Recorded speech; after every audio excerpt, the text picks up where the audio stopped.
안녕하십니까, 레필입니다. 6월 15일 두산 에너빌리티 보도록 하겠습니다. 먼저 증시 보겠습니다. 코스피 1.83% 하락했고요. 코삭은 2.93% 하락했습니다. 오늘도 이제 어제에 이어서 추가적인 하락이 나왔고요. 지금 요 며칠 동안 계속해서 증시가 좀 속절없이 떨어지는 것 같습니다. 오늘도 이제 외국인 투자자 매물이 출회를 하면서 또 양지수가 모두 큰 하락을 하였고요. 해외 증시도 마찬가지. 미국 증시는 조금 하락하고 보합 정도로 마무리했지만 사실 그 전날에 좀 더 크게 많이 내렸던 이 미국 증시여서 우리나라 증시는 오늘 또 좀 내렸습니다. 니케이는 1% 정도 하락을 했고요. 상해 종합은 0.5% 정도 상승을 했는데 사실 우리나라 이 증시만 본다면 다른 국가들에 대비해서 좀 많이 하락을 한 모습이고요. 지금 이제 우려가 되고 있는 것이 환율이 계속해서 급등을 하고 있습니다. 지금 2원 정도 또 추가적으로 오늘 환율이 올라가지고 1291원으로 또 마무리를 한 상황인데요. 단연 이제 고점을 지금 치솟고 고점을 지금 뚫기 직전이죠. 꼬리 부분까지 이제 거의 도달을 했고요. 1300원대가 지금 여러분들 보시기에는 1300원대를 지금 딱 집어 보겠습니다. 이때가 1300원입니다. 그래서 이 금융위기 때 2007년 금융위기 이후로 단 한 번도 환율이 1300원 위로 뚫고 나간 적이 없습니다. 그래서 그만큼 1300원이라는 환율 자체가 좀 시장에 있어서 저항으로 자리를 잡았고요. 그 1300원 이상으로 갔을 경우에는 좀 취약한 부분들이 그 환율로 인해서 좀 타격을 받을 수도 있다라는 말이 될 수도 있습니다. 왜냐하면 근 10 몇 년이죠. 10 한 5년 정도 동안 단 한 번도 그 이상 가본 적이 없기 때문에 그 환율이 그렇게 높아졌을 경우까지는 우리가 경험을 해보지 못했습니다. 그래서 그런 위기감도 있고요. 지금 이제 미국 금리 인상이 계속해서 크게 진행될 예정입니다. 지금 FOMC가 거의 다가왔고요. 이제 미국 연준이 인플레 우려의 0.75% 그 자이언트 빅스텝 다음이 이제 자이언트까지 얘기가 나온 상황이고요. 빅스텝은 0.5% 정도를 얘기를 한 거고 자이언트 스텝은 0.75%를 얘기를 했습니다. 심지어 이제 1%까지도 좀 얘기가 나오는 상황인데 1%까지는 무리하게 올릴 것 같지는 않고요. 0.75 정도 올라가지 않을까라는 생각이고요. 그래서 이번에 자이언트 스텝 금리 인상에 대한 그런 영향으로 좀 증시들이 좀 미리 하락을 하는 모습이고요. 거기에 대해서 이제, 우리가 지금 미국 금리가 급격하게 좀 올라가는 추세인데, 저번에도 이제 우리나라 은행은 0.25% 정도밖에 상승을 시키지 않았단 말이죠. 그래서 이렇게 기준금리가 점점 벌어지게 되었을 경우에는 상당히 이제 이 우리나라의 그 펀더멘털이죠. 외환 위기가 올 수도 있다라는 거죠. 그 근거는 당연히 이제 여러분들 입장에서는 이 돈을 은행에 넣었을 때 이자가 큰 쪽으로 당연히 이동을 할 거고요. 미국에 대한 금리가 급격하게 상승하고 환율 자체가 이제 급격하게 상승하면서 원화에 대한 가치가 계속 떨어진다면 당연히 이제 우리나라에 있는 그 외환 자금들이 빠져나갈 수밖에 없습니다. 혹은 주식시장에서 그 원화로 이제 매도를 하고 다시 한번 달러로 좀 시장이 이동하는 방향으로 갈 수밖에 없고요. 뭐 그렇다고 달러로 이동해서 미국 증시에 좀 지금 매수할 타이밍은 아니겠지만 그래도 지금 원화 이탈이 본격적으로 일어날 수도 있다라는 그런 평가들이 좀 나오고 있습니다. 그래서 그런 것들 때문에 지금 우리나라 증시가 오늘 좀 다른 해외 국가들 대비해서 좀 많이 하락한 것이 아닌가 싶고요. 그만큼 지금 마지노선까지 왔다라는 겁니다. 환율이라든지 그런 금리 인상 폭이 마지노선까지 왔다라는 거고요. 이미 이제 고점 대비해서 30%까지 하락을 한 상황이긴 하지만 여전히 이제 그 금리 인상에 대한 폭이 커지고 있고 인플레이션이 잡히지 않다 보니까 그 0.75까지 이제 미국이 상승을 시킨다는 거죠. 그래서 미국이 이렇게 계속 뭐 급하게 올려서 물가를 잡는 것도 중요하지만 이 금리 인상이 진행됨으로써 우리나라에 미칠 수 있는 영향 자체가 좀 미국 하나만으로 보았을 때와 또 우리나라랑 같이 보았을 때랑 또 얘기가 달라집니다. 그래서 만약 이렇게 급격하게 올랐을 경우에는 물가를 잡는 데는 좋지만 당연히 경기 침체도 일어날 수 있지만 우리나라도 따라서 같이 이렇게 급격하게 올려야지 외환 위기를 외환이 빠져나가는 것을 막을 수 있다는 거죠. 근데 우리나라 같은 경우는 그렇게까지 금리를 강하게 올려본 적이 없기 때문에 그렇게 이제 금리를 강하게 올렸을 경우에는 지금 굉장히 힘들어하시는 분들이 좀 많이 그 대출을 많이 하시는 분들이 좀 굉장히 크게 타격을 받을 수밖에 없는 상황이고요. 그래서 경기 침체가 좀 빠르게 진행이 될 수도 있다라는 평가도 있습니다. 그래서 그런 것들 때문에 지금 외국인 투자자 위주로 좀 이렇게 증시에서 빠져나가는 모습이고, 기관 투자자는 좀 방어하는 입장이겠지만 아직까지는 본격적으로 방어를 하고 있지는 않습니다. 그래서 보통 저도 이제 폭락장을 몇 번 경험을 해봤고요. 이전에도 지금보다 좀 뭐 지금도 상당히 많이 떨어졌지만 정말 이제 바닥이 어디인가라고 생각할 정도로 떨어진 경우가 이제 코로나 터졌을 때, 그러고 2007년 금융 위기 때 뭐 그 정도 볼 수 있을 것 같습니다. 그래서 코로나 때도 마찬가지, 바닥이 진짜 왔다라고 생각하면 또 내려가고 또 내려가고 그런 식으로 좀 내려갔었기 때문에 이번에는 뭐 일단 고점 대비해서 30% 내린 상황이라 하락 초입기가 아니라서 다행이긴 합니다. 그래서 뭐 추가적으로 10%가 더 내리든 20%가 더 내리든 지금 내렸던 것만큼 추가적으로 내리기는 저는 쉽지는 않을 거라고 생각을 하고 있고, 금리 인상이 진행되면서 좀 어떤 그런 불확실성이 하나둘씩 해결이 된다면 다시 한번 원점으로 돌아올 가능성이 있다. 그래서 아까 하락장 얘기 드린 것은, 그렇게 큰 하락장이 왔을 때마다 외국인 투자자가 주로 이제 좀 매도를 크게 하는 경우가 많았고요. 기관 투자자는 오히려 이제 좀 많이 떨어질 경우에는 우리나라 증시에 이제 매수를 하면서 좀 방어하는 입장으로 들어오는 경우도 있습니다. 네, 그래서 그런 것들도 좀 살펴봐야 될 것 같고요. 지금 외국인 투자자가 매도 물량을 멈추지 않고 계속 지금 빠져나오고 있습니다. 코스피에서 특히 이제 이렇게 외국인 투자자가 전체적으로 빠져나갈 때는 아무래도 그 시가총액이 큰 종목 위주로 좀 빠져나갈 가능성이 크기 때문에 그런 이제 삼성전자죠. 시가총액 1위 종목이 지금 거의 6만 원까지 떨어진 상황이고요. 모든 종목이 다 폭락을 한 상황이기 때문에 지금은 좀 시간을 두고 길게 볼 수밖에 없다라고 말씀을 드리는 거고, 코스닥도 지금 800포인트 깨지면서 전 저점 라인을 추가적으로 더 깼습니다. 그래서 저번에도 말씀드렸지만 이렇게 한참 버티던 바닥 라인이 깨졌을 경우에는 이런 급락이 나올 수밖에 없는 상황이고요. 네. 코스피도 마찬가지로 바닥 라인이 한번 깨지고 나니 이렇게 쭉 떨어진다는 겁니다. 그걸 이제 심리적으로 분석을 해보면 웬만하면 이제 이런 지지 라인을 지키려고 노력을 하겠지만 그 이상의 어떤 문제가 생겨가지고 이렇게 쭉쭉 떨어진다는 거죠. 그래서 심리적으로 이제 저항선이 없구나, 지지 라인이 없구나라고 생각한 그런 투매 물량이라든지 아니면 좀 쏟아지면서 나오는 그 신종 반대 매매라든지 그런 것들이 충분히 쏟아질 수 있다. 그래서 사실 뭐 지금 이제 고점 대비해서 좀 많이 떨어진 상황이기 때문에 이런 과정에서 이미 신종 반대 매매는 좀 많이 나왔을 거라고 생각하지만 지금도 굉장히 좀 위험하긴 합니다. 그래서 사실 뭐 제가 10% 20% 얘기하지만 앞으로 추가적으로 얼마나 더 바닥으로 떨어질지는 뭐 지켜봐야 아는 상황이고요. 좀 많이 내려서 중반기, 후반기 정도라고 생각을 좀 하고 있지만 혹시나 또 모릅니다. 그래서 이 증시라는 것은 감히 예측하기보다는 그때그때에 맞는 대응을 하는 것이 저는 맞다라고 보여지고요.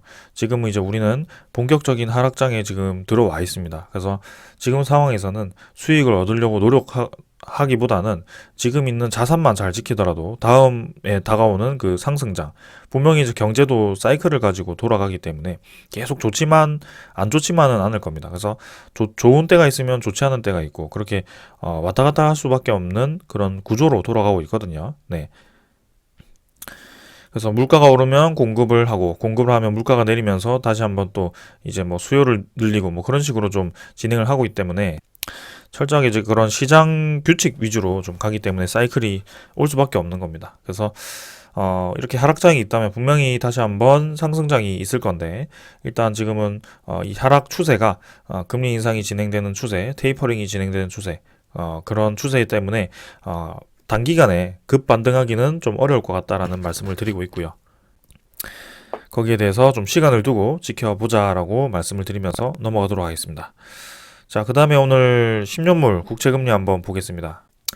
10년물 국채금리가 이제 3.37%, 그래서 계속해서 이제 고점을 유지를 하고 있고요.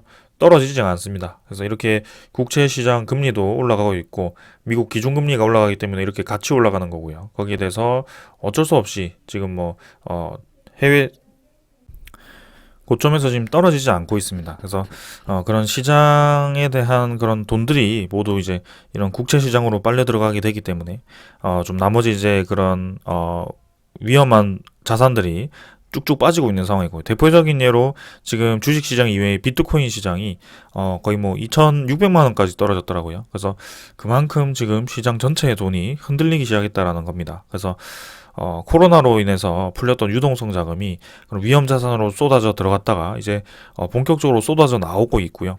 좀 많이 쏟아져 나왔다라고 생각했지만 지금도 아직까지 많이 나오고 있는 상황입니다. 그래서 그 시장이 안정화될 때까지는 지금 종목에 대한 그런 주가 자체를 좀 의미 부여를 하는 것이 좀 의미가 없을 정도로 지금 시장이 크게 흔들리고 있는 상황이기 때문에 무게 중심을 좀 잡고 아니면 지금 아예 그냥 주식 시장이라든지 모든 투자를 좀 중단을 하고 지켜보는 것도 좋고요. 아니면 투자를 계속 하시겠다 싶으면 이런 하락장도 한번 언젠가는 겪었어야 되는 장입니다. 그래서 한번 쫙 겪어보고, 네, 시간을 두고 우리가 천천히 접근을 했을 때 결국에는 또 승리하는 그날까지 또 지켜볼 수 있기 때문에, 네, 천천히 한번 가보도록 하겠습니다. 자, 선물은 오늘 플러스로 진행 중이지만 뭐 크게 의미 없고요. 지금 워낙 많이 떨어졌기 때문에 장 후반에도 이 상승 마감을 할지는 지켜봐야 되는 상황입니다. 그래서 최근에 이제 다가올 FOMC에 대한 회의 결과는 뭐 당연히 뭐 자이언트 스텝 정도가 아닐까라는 생각이고, 오히려 이제 자이언트 스텝 정도 그 이상으로 나올 수도 있다라는 그런 우려감에 이렇게 큰 폭락을 했었다면 자이언트 스텝이라든지 아니면 그냥 빅 스텝 0.5% 정도까지만 하더라도 시장은 충분히 이해를 할 겁니다. 그래서 추가적인 급락보다는 어느 정도 자리를 잡는 그런 움직임이 나올 가능성도 있기 때문에 한번 지켜보도록 하겠습니다. 자, 오늘 이 정도로 증시 리뷰를 마쳤고요.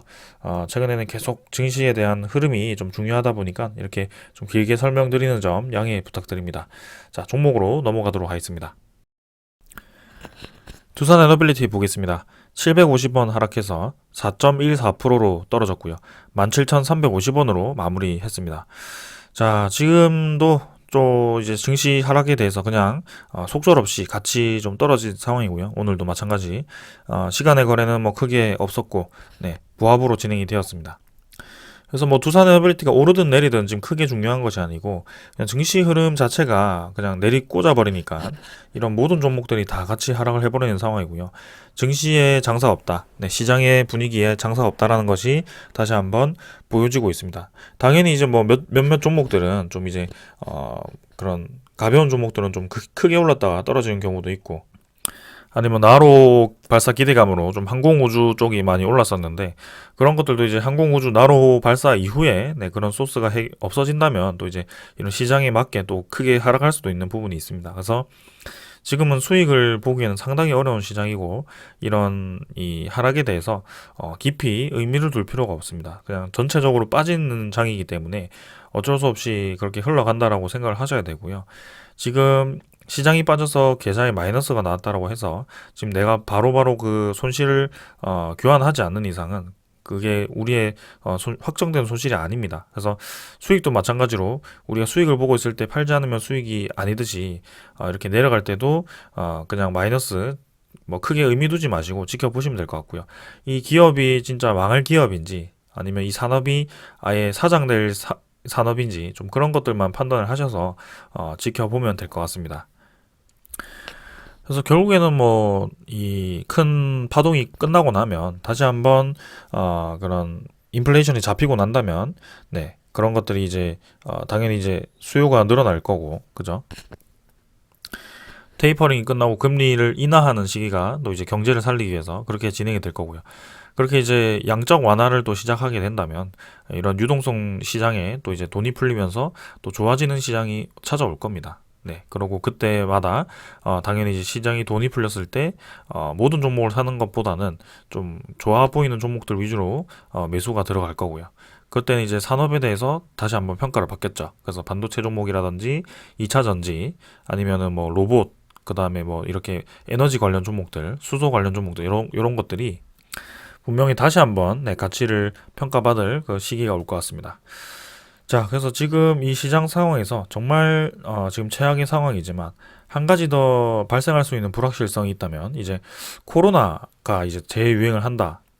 그 불확실성이 하나 남아있죠. 그래서 이 상황에서 이제 코로나까지 다시 재유행을 한다. 또 이제 변이가 발생해서 전 세계적으로 퍼지기 시작한다라고 했을 때는 정말 이제 그때는 좀 정말 힘들 수 있는 시장이 될 수도 있을 것 같습니다. 그래서 사실 뭐 코로나가 다시 발생을 한다면 인플레이션은 바로 잡히지 않을까라는 저는 생각이고요. 왜냐하면 경기 전체가 좀 둔화되기 때문에 인플레이션이 잡히면서 다시 한번 또 이제 금리 인상을 또 인상폭을 줄이고 뭐 그런 식으로 될 것 같은데 아무튼 뭔가 복잡한 이 흐름입니다. 지금은. 그래서 변수가 지금 하나 두 개가 아니고 지금 뭐 세 개, 네 개씩 이렇게 출회를 하다 보니까 아마 전문가 분들도 굉장히 이런 시장 흐름에 대해서 분석하기가 굉장히 어렵지 않을까라는 생각입니다. 자, 그래서 일단은 두산 이렇게 길게 장황하게 얘기한 이유가 두산 에너빌리티 자체는 우리가 성장하는 산업에 위치를 하고 있고 지금 당장 망할 기업이 아니다라는 겁니다. 그래서 망할 수 있었던 그 적이 있었죠. 사실 2년 전, 3년 전에는 정말 부채 비율이 막 300% 이상 되고 지금 뭐 당장 이자 돌아오는 이자를 갚지 못해서 허덕이던 그런 시기가 있었는데 그게 뭐 주주 배정 유상증자를 좀 많이 진행도 하고 뭐 합병신주도 진행하고 두산에 대한 그런 그룹주들 그죠 그런 것들 다 매각을 해버리고 알짜 기업들도 몇 개 매각을 했습니다. 두산 솔루스라든지 그래서 그런 것들 매각하면서 결국에는 살려놓은 거고요. 지금 이제 부채 비율 많이 떨어졌고 차입금 의존도도 상당히 이제 많이 떨어진 상황이고 이자 금액에 대해서는 당연히 이제 갚을 수 있는 능력이 되었고요. 그죠? 그래서 거기에 대해서 이제 성장성을 평가받을 날만 남았는데 그 성장성을 평가받으려고 하니 네, 증시가 이런 식으로 속절없이 떨어져 버려가지고 좀 아쉽긴 합니다. 네, 아무튼 뭐 시간이 저는 약이라고 생각을 하고 꾸준히 들고 가보려고 하고요. 저도 지금 이렇게 속절없이 떨어져 버리니까 계좌에 당연히 마이너스가 들어왔고요. 저는 2만 원 초반대에 지금 평단가를 유지를 좀 하고 있습니다. 그래서 이전에 한번 올라갈 그 벽을 뚫으려고 할 때, 그죠? 고점을 뚫으려고 할 때 그때 좀 이제 단가가 좀 높아져 가지고 네. 여기서 이제 조금 욕심을 냈었는데 그때 이제 평단가가 좀 높아진 이후로 그때 분할 매수를 좀 계속 진행을 했음에도 조금 이제 2만 원 초반 네, 그 정도의 위치를 좀 하고 있습니다. 자, 그래도 뭐 저는 네, 크게 지금 여의치 않고 있고요. 네, 추가적으로 더 하락하더라도 뭐 일단 지켜볼 예정입니다. 그래서 정말 깊이 파고든다면 15,000원까지 파고들 수 있겠지만 두산 에너빌트가 지금 15,000원까지 떨어진다라고 했을 때는 아마 코스피 지수가 지금 2,400 중반이라고 했을 때 2,200 중반까지 떨어진 상황이 아닐까 네, 그런 생각을 좀 해봅니다. 그래서 그땐 시장 전체가 그냥 와르르 무너지는 상황이라 어쩔 수 없는 상황이고요. 그 시장이 와르르 무너졌을 때 또 이제 용수철처럼 또 반등이 크게 나올 수도 있습니다. 지금 이제 당장 다가온 그런 심각한 상황보다는 지금 앞으로 이제 다가올 수 있는 그런 우려감에 의해서 좀 이 시장이 크게 흔들리고 있는 것이라서 사실 뭔가 조금 심리적인 부분이 굉장히 많습니다. 그래서 그런 심리적인 부분으로 와르르 쏟아졌다면 또 이제 그런 심리 부분을 해결할 수 있는 또 그런 불확실성 해결성이 나온다면 또 와르르 올라갈 수도 있거든요. 그래서 이런 고를 팔 때도 보면 바로바로 이제 용수철처럼 튕기는 네, 그런 모양이 나오는 것이 어느 정도 이제 심리를 좀 반영하고 있다라고 저는 보여집니다. 그래서 아무튼 이번에도 이제 추세 자체는 무너졌고 일단 네 그리고 어제 양봉을 또 이제 그대로 내리면서 뭐 증시가 그만큼 내렸기 때문에 뭐 크게 의미는 없고요. 17,400원 정도로 제가 좀 이제 지지 라인으로 잡아두었는데 일단 17,400원 정도 딱 찍었고요 또 그래서 두 번 정도 찍으면서 지금 옆으로 횡보를 하고 있는 상황입니다. 그래서 내일 17,400원 뚫으면서 이 바닥 아래로 떨어질 것인지 아니면은 네 그냥 반등을 하면서 다시 한번 올라갈 것인지 그건 이제 지금 두산 에너빌리티의 문제는 아닌 것 같고요. 네 지금 상황에서는 이 증시가 어느 방향으로 가는지 네 그거의 문제인 것 같습니다. 그래서 증시가 내려가면 같이 내려갈 거고 증시가 올라가면 같이 올라갈 거고 네 그런 상황인 것 같습니다. 그래서 지금 두산 에너빌리티만의 문제는 아니다. 그리고 나머지 원전 종목들 네, 지금 아직까지도 큰 움직임이 없습니다. 그래서 지금 하락장에서 네, 계속해서 좀 눌러지고 있는 상황이고 뭐 한전 기술은 특별하게 조금 올랐지만 뭐 크게 의미는 없다라고 보여지고요. 그래서 원전 종목뿐만 아니고 사실 모든 종목들이 지금 힘겨운 상황입니다.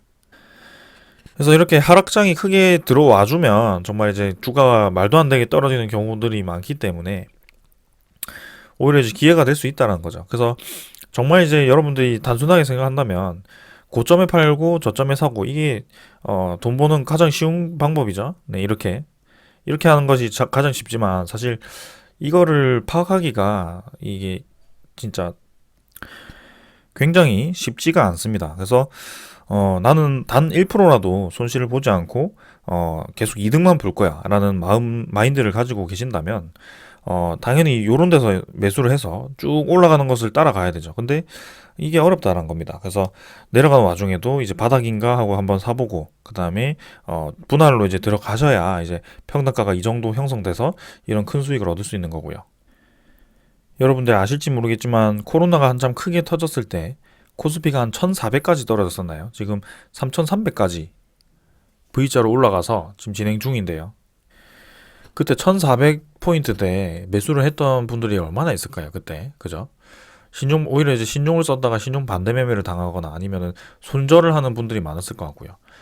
분명히 이제 이런 사이클을 알고 계셨다면 그게 쭉쭉 내려갈 때 오히려 이제 매수를 하는 방법도 있었을 겁니다. 왜냐하면 길게 가져간다라고 생각을 하고 그 다음에 이 종목은 무조건 올라갈 것이다 라는 생각이 있다면 평소에 오지 않는 가격대가 왔다면 마구마구 담았겠죠. 그죠? 그래서 저는 그렇게 생각합니다. 지금 두산 에너빌리티도 사실 뭐 박스권 전체로 좀 아직까지는 유지를 하고 있습니다. 네. 근데 우리가 지금 요때 한번 큰 상승 이후로 한 번도 가지 않았던 가격대가 15,000원 아래거든요. 네. 정말 이 가격대는 안 오겠다라는 생각이지만 진짜 만약에라도 온다면 정말 이제 어 두산 에너빌티가 이대로 쭉 떨어져서 혹은 코스피 아니면 세계 시장이 그냥 쭉 떨어져서 뭐 0이 되지 않는 이상은 다시 한번 이걸 한번 찍고 급반등을 할 거란 말이죠. 그래서 이런 자리는 굉장히 크게 매수 기회가 된다. 네. 그래서 저는 지금 이 하락장에 대해서도 크게 지금 계좌에 뭐 마이너스라든지 아니면 뭐 며칠째 지금 하락한다라든지 그런 것에 의미를 두기보다는 네. 오히려 지금은 네, 우리가 평소에 겪지 않던 그런 특이한 상황이 발생을 했다라는 것이고 이런 17,000원 가격대가 사실 보기가 굉장히 힘들었던 가격대입니다. 그래서 이 한 세 번 정도 볼 수 있었던 가격대인데 이 기회는 분명히 좋은 기회라고 생각을 하고요. 네, 그래서 이렇게 올 때마다 네, 시장이 좀 안정화된다면 다시 한번 또 좋은 매수 기회가 될 수 있을 거라고 좀 생각을 합니다. 네, 그래서 차분하게 저는 계속 지켜볼 거고 계속해서 이 물량을 모아 가려고 노력을 중이고요. 월봉도 사실 뭐 추세가 조금 무너지긴 했지만 이런 상황 자체가 증시 전체에 대한 그런 하락세이기 때문에 크게 네, 무리 없다라고 저는 보고 있습니다. 그래서 장이 이제 분명히 이제 그런 심리적인 요인으로 하락을 했다면 심리적인 요인으로 다시 올라가는 일도 있을 거기 때문에 너무 크게 상심하지 마시고요. 지금 뭐 마이너스 20%, 마이너스 30%, 마이너스 40% 이런 게 중요한 것이 아니고요. 결국에는 내가 적정하게 보았던 가격 대비해서 마이너스 40%가 떨어졌다라는 것은 내가 이제 만약에 높이 산 게 아닌데도 이렇게 마이너스 40%, 30%까지 떨어졌다라고 한다면 그 시장 분위기가 좋지 않다라면 이거는 이제 이런 특이한 이 시장 상황이 아니고서야 이런 가격대가 오기가 힘들다라는 겁니다. 네. 아니면 이제 기업 자체가 좋지 않다면 이런 가격대에서 다시 회복을 못하고 계속 이제 밀리는 뭐 그런 움직임이 나오겠지만 뭔가 이제 산업이 좋게 진행되고 있고 실적이 이제 개선이 되고 있고 그런 기업들은 한번 이렇게 떨어졌더라도 결국에는 올라가게 되어 있습니다. 네, 그래서 저희 이제 그냥 오랫동안 주식시장을 봐왔던 그런 경험적인 부분으로 말씀을 드리는 거고요. 이번에도 기필코 네, 다시 반등을 하는 장이 찾아올 것이고 올라갈 것이다라고 말씀을 좀 드리겠습니다. 그리고 내 계좌의 손실을 절대 보지 않겠다. 네, 그런 마인드로는 조금 이런 시장들은 특히 우리나라 주식은 굉장히 힘들다라는 것을 알고 계셔야 될 것 같고요. 그래서 일단 월봉도 뭐 이렇게 진행 중이다라고 그냥 넘어가도록 하겠습니다. 자, 그래서 보시면 증시는 좀 크게 쭉쭉쭉쭉 떨어지고 두산 에너빌리티도 쭉쭉 바닥이 뚫린 채로 그냥 밀려버리는데 오히려 이제 매도하는 사람들은 개인 투자자들이고 매수를 하는 세력들은 외국인과 기관 투자자란 말이죠. 그래서 이게 뭔가 바뀌었다라는 것이 느껴지죠. 그래서 저런 큰 기회가 올 때마다 이제 웬만하면 이제 다시 오지 않을 그런 기회일 수 있기 때문에 이런 투자자들은 이제 그렇게 매수를 한다는 겁니다. 근데 개인 투자자들은 이제 겁을 먹죠. 여기서 이제 이 평소에 오지 않던 가격대까지 왔는데 이제 더 떨어지는 거 아닌가? 이제 그냥 쭉 떨어져서 완전 망하는 거 아닌가? 뭐 그런 생각을 하게 됩니다. 근데 이 기업을 제대로 분석을 하고 이런 상황 자체를 이해를 하고 계시다면 절대 그렇게 손절을 해서는 안 되고요. 네, 그래서 저는 이 방향이 확실히 보인다. 네, 기관 투자자, 외국인 투자자가 지금 반대로 접근을 하고 있다 우리가. 네, 그렇게 보시면 될 것 같고요. 특히 여유 자금을 좀 확보를 해두었던 연기금 투자자가 지금 며칠째죠? 한, 둘, 셋, 넷, 다섯, 여섯, 일곱, 7일 연속 매수가 들어오고 있다. 그래서 매수 금액도 지금 점점 넓히면서 좀 공격적으로 이제 매수를 시작하는 것 같고요. 가격대가 싸니까요. 그죠? 충분히 두산 에너빌리티는 지금 가격대에 매수할 가치가 있다라고 평가를 하는 겁니다. 네. 그리고 이제 매도를 하는 세력은 이제 금융투자인데요. 그럼 금융투자는 지금 가치가 없어서 매도를 하나요? 라고 질문을 하실 수도 있겠죠. 근데 제가 금융투자의 매도에 대해서는 그 신주 상장에 대한 물량을 좀 많이 설명을 드린 적이 있습니다. 그래서 공매도 잔고가 계속 지금 늘어나고 있고 신주 상장이 될 때마다 공매도 잔고가 늘어나면서 금융 투자에 대한 매도 물량이 늘어났던 경험이 있었다. 그래서 그런 것들에 대해서 금융 투자가 지금 두산 에너빌리티에 대해서 또 매도를 시작할 수 있다라고 이때부터 좀 말씀을 드렸고요. 잠깐 이제 매수를 하는 듯 하다가 또 이제 매도가 계속 이어지고 있는 상황입니다. 그래서 크게 중요하게 저는 생각하지 않고 있고요. 지금은 이렇게 매수를 해주는 투자자들이 있다. 오히려 이제 코스피 전체에서는 외국인 투자자가 지금 오늘도 4천억 빠져나가면서 지금 한 일주일 동안 4조 정도가 지금 빠져나간 상황인데 오히려 이렇게 두산 에너빌리티는 매수를 그것도 이제 공격적으로 매수를 진행을 했었단 말이죠. 그래서 이런 것에 대해서 분명히 우리가 다시 한번 바라봐야 된다. 이 주가가 떨어지는 것에 집중을 할 것이 아니고 지금 이런 자주 오지 않는 기회죠. 네, 지금은 기회입니다. 그래서 자주 오지 않는 가격대가 분명히 기회라고 생각을 하고 매수를 하는 세력들이 있더라라고 저는 여러분들께 말씀을 드리는 거고요. 그래서 뭐 크게 지금 우리가 뭐 증시 분위기가 좀 계속 떨어져서 좀 그렇긴 하지만 저는 한편으로는 굉장히 가볍게 지켜보고 있습니다. 네. 뭐 이전에도 코로나 큰 폭락장도 경험해봤고 그 뒤에 일어날 수 있는 일들에 대해서 좀 많이 바라봐왔기 때문에 결국엔 시간이 해결해 줄 것을 알고 있기 때문에 이런 생각을 좀 하고 있는 것이고요. 시간이 해결해 줄 것을 못 기다린다면 이제 신용 투자를 했거나 네. 여유 자금이 없거나 그죠? 지금 들어간 돈을 당장 빼야 되거나 뭐 그런 좀 급하신 분들이겠죠. 그래서 그렇게 투자를 하시면 안 되고요. 네. 이런 장에서는 진짜 묵혀둔다라고 생각하시고 좀 가야 될 것 같습니다. 자, 오늘 공매도 잔고 한번 보겠습니다. 공매도 잔고는 1,500만 주 정도로 진행이 되고 있고요. 1거래량은 지금 30만 주 정도 수준이고 잔고 자체는 크게 계속 늘어나지 않습니다. 근데 일단 매일매일 꾸준히 몇만 주씩 뭐 10만 주씩 이렇게 늘어나고 있습니다. 그래서 뭐 이전 대비해서 한 500만 주 정도 늘어나 있는 상황이라 뭐 더 지켜볼 거고요. 네, 일단 저번에 늘어나고부터는 크게 늘어나지 않는 상황입니다. 자, 그러고 한번 봐야 될 것이 오늘 공시가 하나 떴는데 신주 상장에 대해서 공시가 하나 떴습니다. 지금 여기 보시면은 41만 2210주가 네, 이번에 이제 상장되게 되는데 상장 날짜는 6월 20일이고요. 제가 며칠 전부터 말씀드린 것처럼 신주 인수권 부사채 EWR에 대해서 이제 1차 상장이 진행이 되었습니다. 그래서 6월 30일까지 거래가 진행되고 7월 3일까지 이 거래된 신주 인수권을 교환할 수 있는 그런 시기입니다. 그래서 7월 3일 이후에는 완전히 상장 폐지가 되기 때문에 명심을 하셔야 되고요. 들고 계시다면 6월 30일까지는 거래를 끝마쳐야 되고 7월 3일까지는 주주 행사, 그죠? 그 권리 행사를 진행을 해야 됩니다.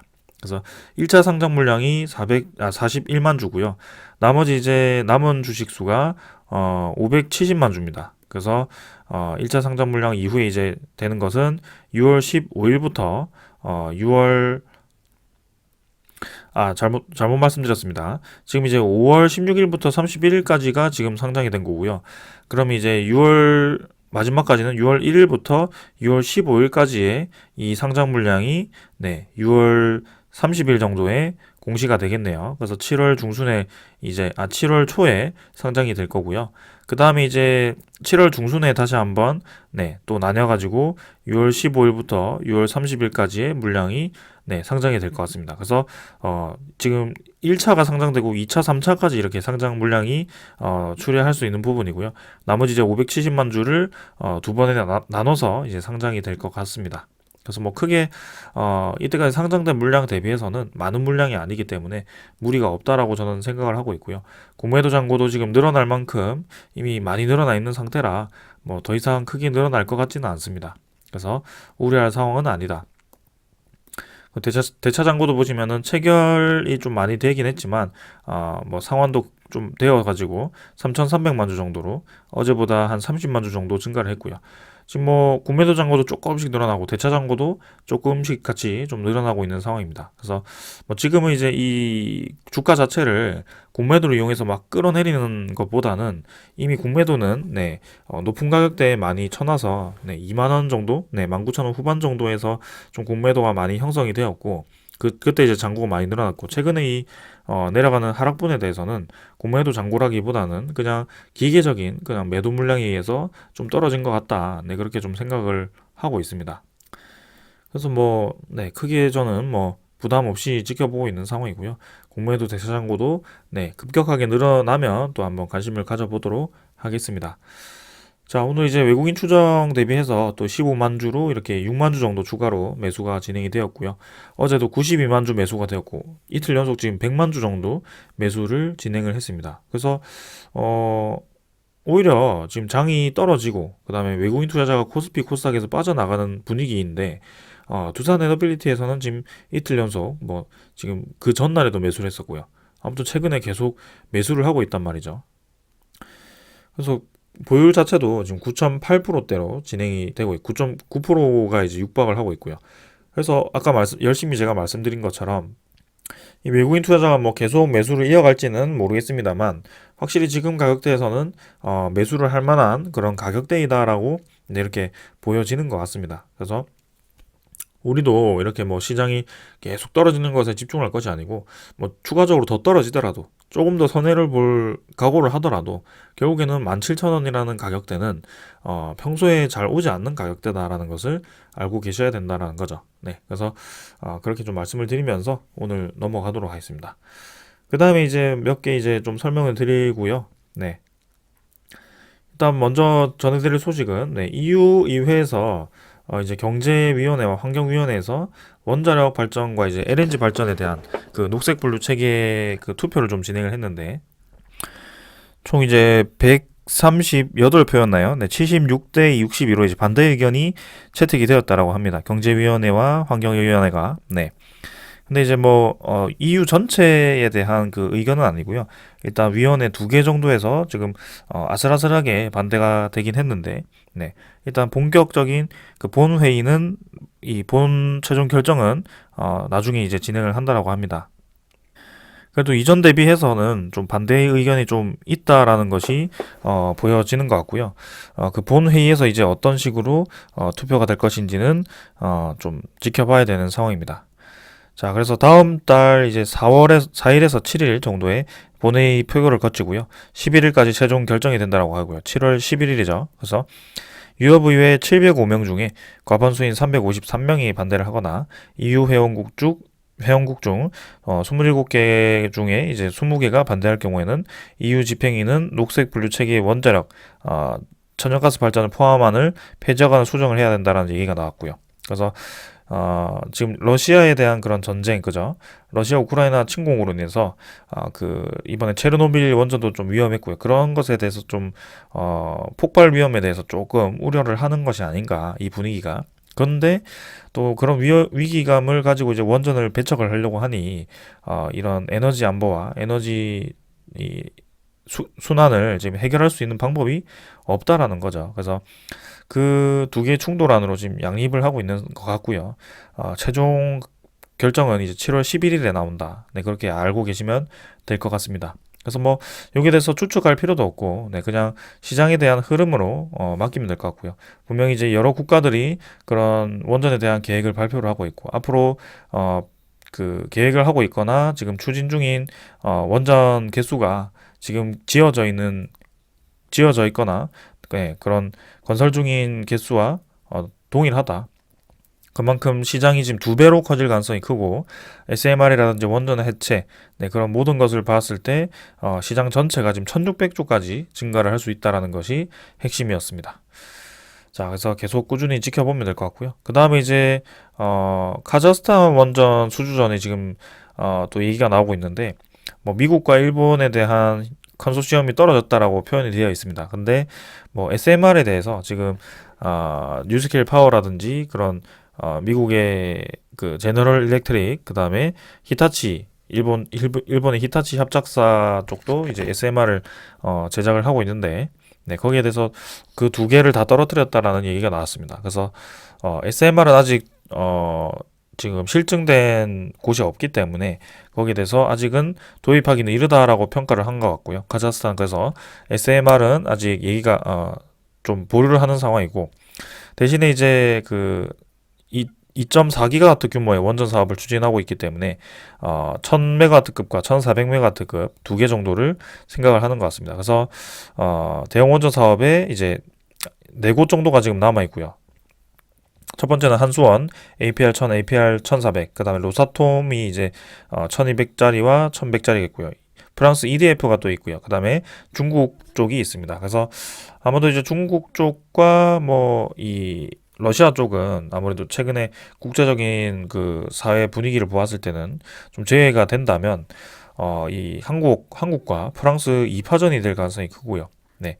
여기서 또 이제 우리나라가 아마 가격 경쟁력 측면에서는 굉장히 또 유리할 거고 또 이제는 정부 차원에서 그 금액적으로 네, 수출 금액도 지원을 해주기 때문에 카자흐스탄에서 이 원전 수주가 또 한수원이 또 유력할 수 있다라는 평가가 나오고 있습니다. 그래서 지금 거론되고 있는 것이 꽤 많죠. 필리핀 원전도 지금 재건설하는 것도 한수원이 한국전력이었나요? 한수원이었나요? 아무튼 좀 꽤 이제 괜찮은 것 같고요, 분위기가. 그 다음에 이쪽 카자흐스탄도 괜찮은 것 같고요, 분위기. 체코, 폴란드도 이제 미국과 협력을 한다면서 또 분위기가 완전 바뀌었고요. 사우디 원전도 이제 진행되는데 거기에 대해서도 이제 미국과 이제 그 사우디가 관계가 좋지 않다가 내달에 이제 그 원유 증산 협의를 위해서 또 바이든이 간다라고 하는데 그때 상황에 따라서 또 이제 사우디도 좀 좋을 수도 있습니다. 왜냐하면 두산 에너빌리티가 이미 사우디 쪽에 그 해수 담수화 플랜트도 많이 납품을 했고요. 그 다음에 주단주 공장도 크게 1조 원 규모의 네, 아람코 합작단이죠. 그래서 수주를 했기 때문에 그런 원전 건설에 대해서도 UAE 쪽에서 네, 같은 중동 쪽에서 이미 그 검증이 된 상황이기 때문에 우리나라에 굉장히 좀 유리한 상황이라고 저는 생각을 하고 있습니다. 그 외에도 뭐 나머지 국가들도 많고요. 필리핀도 있고요. 아니 필리핀 말고 그 핀란드도 있고 뭐 루마니아 쪽도 있고요. 네, 동유럽 쪽도 지금 루마니아 그죠? 그 다음에 영국 쪽도 있는 것 같고 시장이 굉장히 크다라고 저는 보여집니다. 그래서 하나가 이제 터지기 시작하면 본격적으로 막 여러 개가 막 동시다발적으로 나올 수 있겠다라는 좀 생각이 드는 게 그런 생각이고요. 지금 그래서 올해는 뭐 시장 상황도 좋지 않고 뭐 일단 성장성을 확인할 수 있는 해였기 때문에 일단 이 시장이 안정화될 때까지만 좀 버티고 올 후반부터는 하반기부터는 좀 이제 본격적으로 그런 가치 평가에 대해서 좀 제대로 평가가 되었으면 좋겠다라는 생각이 좀 듭니다. 그래서 저는 뭐 계속 네 꾸준히 들고 갈 거고 꾸준히 리뷰를 진행할 거고요. 주가가 아무리 내리든 네 계속 리뷰를 하겠습니다. 그래서 끝까지 한번 가보겠습니다. 저는 네 그래서 내년에 한번 어떻게 얼마나 올라갈지도 기대가 되고요. 한번 네 그런 생각하면서 기다려 보도록 하겠습니다. 자 오늘 여기까지 하고 마무리하고요. 네 내일 장에서 또 뵙도록 하겠습니다. 감사합니다.